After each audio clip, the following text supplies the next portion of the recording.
इस प्रकार माता सती के झूठ बोलने से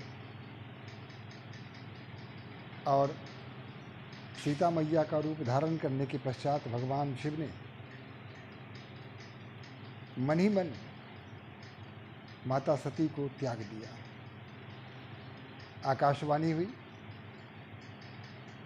पुष्पवृष्टि हुई और फिर आकाशवाणी में कहा गया कि हे शिव, आप ही ऐसा कर सकते थे, यह प्रण करना और किसी के बस की बात नहीं है। भगवान शिव समझ गए कि माता सती के हृदय में बहुत ही चोट पहुंची है। माता सती समझ गई हैं कि मैंने उन्हें त्याग दिया है, इसलिए उनका मन रखने के लिए भगवान शिव ने विभिन्न प्रकार की कथाओं को उनके सामने रखा। पुराणों की कथा रखी और भगवान श्री राम के चरित्र का वर्णन उनके सामने किया और ये कहते कहते वे कैलाश पर आ गए। यहाँ आकर भी भगवान शिव ने उनके मन को शांत करने का बहुत प्रयास किया, उन्हें शांति प्रदान करने का बहुत प्रयास किया, लेकिन माता सती का हृदय शांत नहीं हुआ। शंकर सहज स्वरूप संभारा, लागी समाधि अखंड अपारा। और कैलाश पर आने के पश्चात भगवान शिव भगवान श्री राम की स्मृति में, उनकी भक्ति में डूब गए और देखते ही देखते अपारा लागी समाधि अखंड अपारा, और उनको अखंड अपार समाधि लग गई।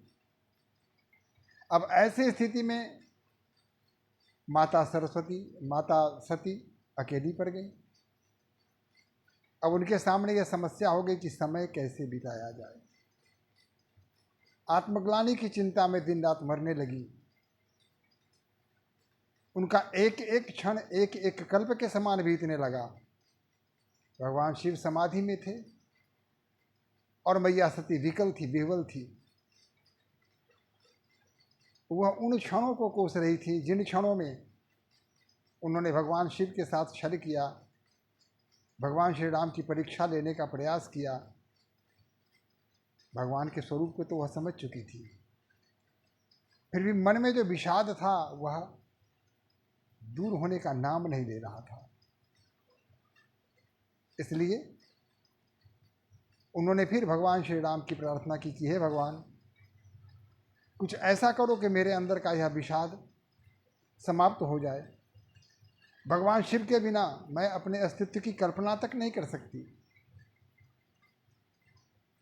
अतः उनके वियोग को मैं किस प्रकार सह सकूंगी।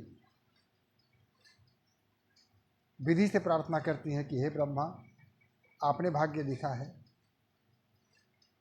तो यह जो विरहाग्नि है, इससे मुक्ति मुझे कैसे मिलेगी? आप ही कोई ऐसा उपाय करें जिससे हमें मुक्ति मिले। अभी इस शरीर का कोई उपयोग नहीं रहा, अतः कुछ ऐसा करें जिससे कि मुझे यह शरीर छूट जाए।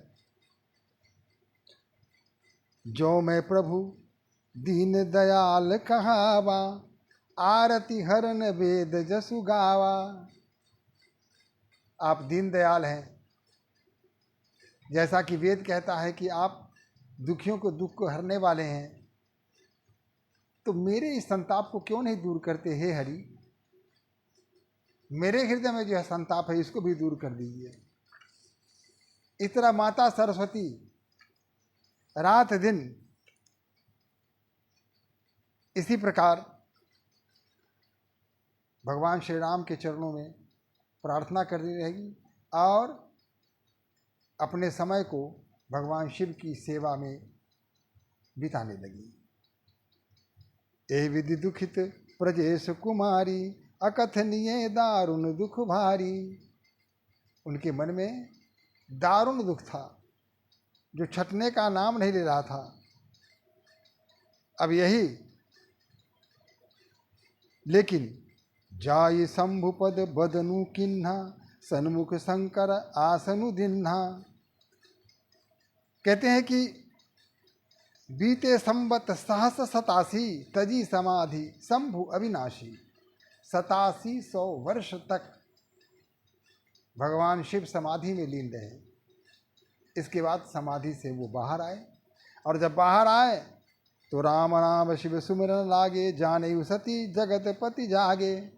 जब उन्होंने राम राम का उच्चारण किया तो माता समझ गई कि अब समाधि से बाहर आ चुके हैं हमारे पति, हमारे शिव। अब सती के मन को बहलाने के लिए कहन लगे कहन हरि कथा रसाला, दक्ष प्रजेश भये ते ही काला। भगवान श्री राम के सजीले सरस कथाओं को उन्होंने माता सती को सुनाना प्रारंभ कर दिया। अब यहाँ देखिए कि जब कभी अन्य अवसरों पर माता सती को पास बैठाते थे तो वाम अंग में बैठाते थे, लेकिन यहाँ क्या किया उन्होंने, उन्हें सम्मुख बैठाया।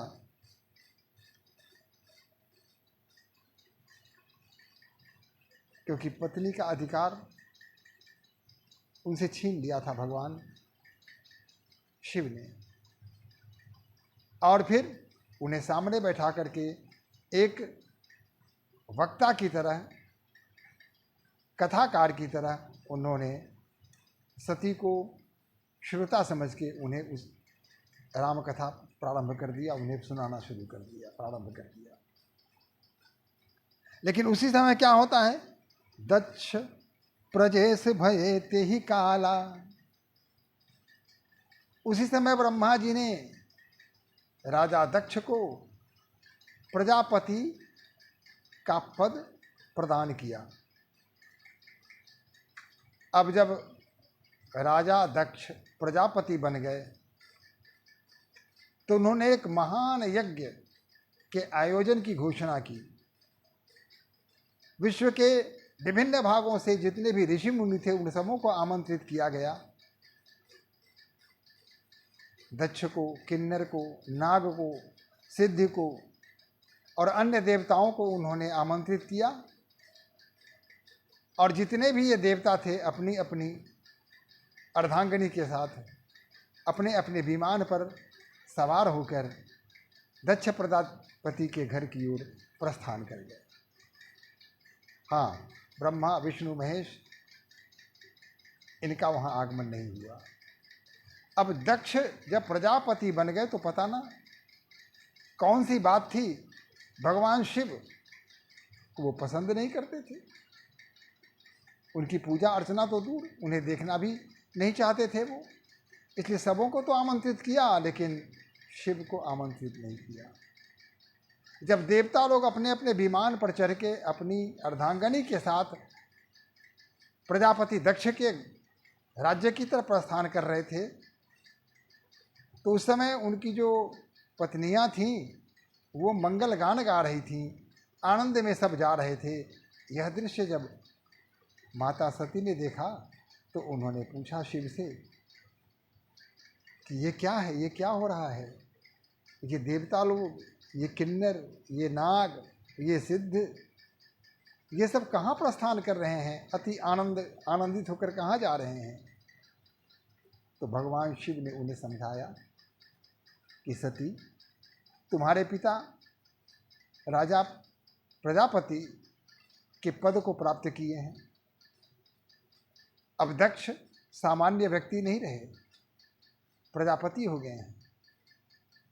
ऐसी स्थिति में वो महायज्ञ का आयोजन कर रहे हैं और उस यज्ञ में सबों को उन्होंने आमंत्रित किया है, आपको आमंत्रित नहीं किया है। इससे पहले माता सती ने सोचा कि जब हमारे पिता ने यज्ञ का आयोजन किया है तो क्यों न जरा मैं मायके से हो आऊं। वैसे भी स्थिति बहुत ही भयावह सी हो गई है, वहाँ जाने के बाद हो सकता है थोड़ा सा मन बहल जाए।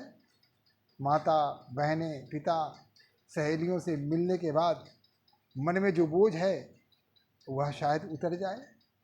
ऐसा सोच के उन्होंने भगवान शिव को कहा कि अगर आप आज्ञा दें तो मैं पिता के यहाँ से हुआ यज्ञ देखाऊं।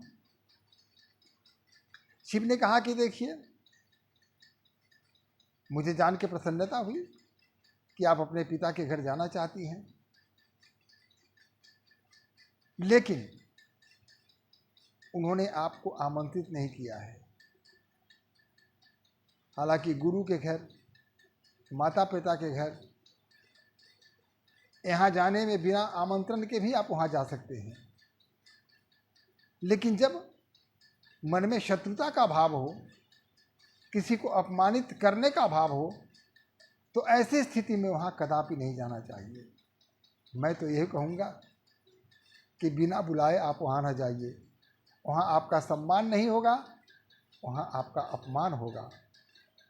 अच्छा होगा कि आप यह विचार त्याग दीजिए। लेकिन सती के मन में अपने पिता के घर जाने की बड़ी उत्कंठा थी। उन्होंने कहा कि नहीं नहीं, पिता पिता होते हैं, माता माँ होती है, और वहाँ हमारी बहनें भी आई हुई हैं। कहा कि यही तो मैं कह रहा हूँ कि तुम्हारी बहनों को उन्होंने आमंत्रित किया, लेकिन तुम्हें आमंत्रित नहीं किया, क्योंकि उनकी शत्रुता मुझसे है और मेरे कारण तुम्हें आमंत्रण नहीं दिया उन्होंने। ऐसी स्थिति में मैं तो नहीं कहूँगा जाने के लिए, वैसे आपकी इच्छा, अगर आप जाना चाहें तो स्वतंत्र हैं, जा सकती हैं। माता सती जिद पर आरूढ़ हो गई और सहमति से ही सही, अनिच्छा से ही सही, भगवान शिव ने अपनी आज्ञा दे दी कि ठीक है आप जाइए, लेकिन अपना ध्यान रखिएगा, क्योंकि वहाँ जाने के बाद आपके साथ क्या होगा, कहाँ होगा, इसकी आशंका मेरे हृदय में बनी रहेगी, आपकी चिंता मुझे बनी रहेगी। आप जाइए। माता सती भगवान शिव की आज्ञा लेकर के चल पड़ी। जब वहाँ पहुँची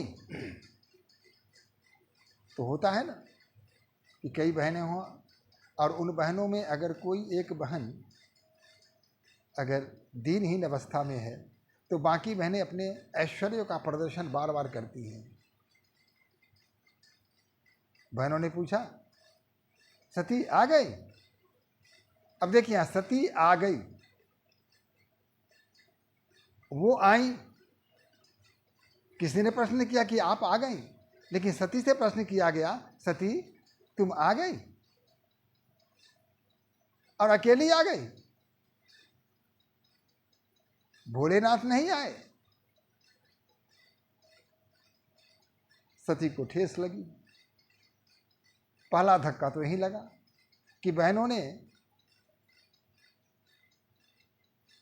पहले प्रश्न करके उनको अपमानित किया। बहनें भी थी, ऐश्वर्यशाली थी, विभिन्न प्रकार के आभूषणों से लदी थी, कान में कुंडल, गले में बड़ा सा हार, हाथ में कंगन, कीमती रेशमी वस्त्र और सोरहों श्रृंगार से परिपूर्ण। और वहीं माता पार्वती माता सती अस्त व्यस्त अवस्था में थी। तो यहाँ भी माता सती को चोट लगी, लेकिन तभी माँ की दृष्टि सती पर पड़ी और सती ने अपनी माता को देखा। फिर क्या था, बहनों को छोड़कर माँ की ओर दौड़ चली। माँ ने भी अपने दोनों बाह खोल के सती का स्वागत किया और अपने आगोश में लेकर के माँ भी रोने लगी, सती भी रोने लगी। माँ माँ होती है। कैसी भी विषम स्थिति हो, पुत्र कुपुत्र हो सकता है, माता कभी कुमाता नहीं होती। बच्चे चाहे जिस किसी स्थिति में हो, चाहे वो संपन्न हो या विपन्न हो, माता के लिए वह पुत्र वैसा ही प्यारा है। उनकी विपन्नता और संपन्नता से माता को कोई मतलब नहीं है। पुत्र और पुत्री के प्रति उनके हृदय में जो अनुराग है, ममता है, इसको कभी कम नहीं आंका जा सकता है। माँ रो रही है, सती रो रही हैं। सती का मन जी हल्का हुआ, आंसू निकले तो मन के विषाद अपने आप बाहर निकल आए। तभी उन्होंने यज्ञ को देखने की जिज्ञासा अपनी माँ से कहा कि माँ, मैं जरा यज्ञ देख के आती हूँ कि क्या स्थिति है यज्ञ की। माता सती यज्ञ देखने गई, चारों तरफ देखा तो वहां कहीं भी भगवान शिव के लिए कोई स्थान था ही नहीं। ब्रह्मा जी के लिए स्थान था, भगवान विष्णु के लिए स्थान था, लेकिन भोलेनाथ के लिए कोई स्थान नहीं था। सभी देवताओं को अपना अपना स्थान मिला हुआ था, लेकिन भगवान शिव का कोई स्थान नहीं था। जब यही स्थिति देखी माता सती तो विदग्ध हो गई। मन में क्रोध का भाव आया और अपने पिता दक्ष के समक्ष जाकर कहती हैं कि पिताजी, यह क्या किया आपने? सभी देवताओं का आसन मैं देख रही हूं, सबों का भाव किया जा रहा है, सम्मान किया जा रहा है, आदर किया जा रहा है, पूजा की जा रही है। भगवान शिव के लिए कोई उचित स्थान क्यों नहीं है? दक्ष ने कहा कि तुम्हें बुलाया किसने? मैंने तो तुम्हें आमंत्रण नहीं दिया था, तुम आई क्यों? और उस अर्धनग्न व्यक्ति को कौन बुलाएगा जो दिन रात अशुभ वस्त्रों से को पहन के रहता है, गले में नाग है, जटा ऐसे ही खुली हुई है, मृगा का छाल पहनता है, कुटियों में रहता है, भूत प्रेत बैताल उसके संगी साथी हैं। भला ऐसे को इस सभ्य समाज में कैसे बुलाया जा सकता है? इसलिए मैंने उसे नहीं बुलाया, तुम्हें भी नहीं आना चाहिए। तुम क्यों आई? माता सती अत्यंत क्रोधित हो गई, ताकि पिताजी आपने अच्छा नहीं किया। भगवान शिव का अपमान मैं बिल्कुल बर्दाश्त नहीं कर सकती, यह हमारी सहन शक्ति के बाहर है। और आपने जो उनका अपमान किया है, इसका दंड आपको भी मिलेगा। और देवताओं, तुम लोग जो मुंह उठाए यहां चले आए हो, भगवान शिव का कोई स्थान न पाकर भी तुम लोग अपने अपने स्वार्थ में लिप्त होकर के यहाँ इस यज्ञ में भाग ले रहे हो, तुम लोगों को भी इसका फल भुगतना पड़ेगा। तुम क्या समझते हो कि तुम्हें छोड़ दिया जाएगा? नहीं, तुम्हें नहीं छोड़ा जाएगा, तुम बचोगी नहीं। सबों को अपनी करनी का फल मिलकर रहेगा। और इतना कह करके माँ अग्नि कुंड में से प्रार्थना की और अपने योग के बल पर योग अग्नि में अपने आप को लिपटा लिया और जलने लगी। उनके संपूर्ण शरीर में आग अग्नि की लपटें उठने लगीं। यह देख करके सारे देवता घबरा गए, दक्ष भी घबरा गए और माँ सती वहीं जल के स्वाहा हो गई। जब माता सती आ रही थी तो उसी समय भगवान शिव ने उनके पीछे 2 दूत को लगा दिया था, जो बाहर ही ठहर गए थे। जब कोलाहल देखा तो वे दूत आए और उन्होंने जब यह स्थिति देखी तो वे भी क्रोध से पागल हो गए और उन्होंने भी यज्ञ को ताश नहस करना प्रारंभ कर दिया। जो सजावट थी उसको तोड़ना फोड़ना प्रारंभ कर दिया और इस तरह चारों तरफ सभी भागने लगे। देवता भी सभी हतप्रभ थे। तो ऐसी स्थिति वहाँ उत्पन्न हो गई। बोलिए भगवान श्री शंकर भगवान की जय।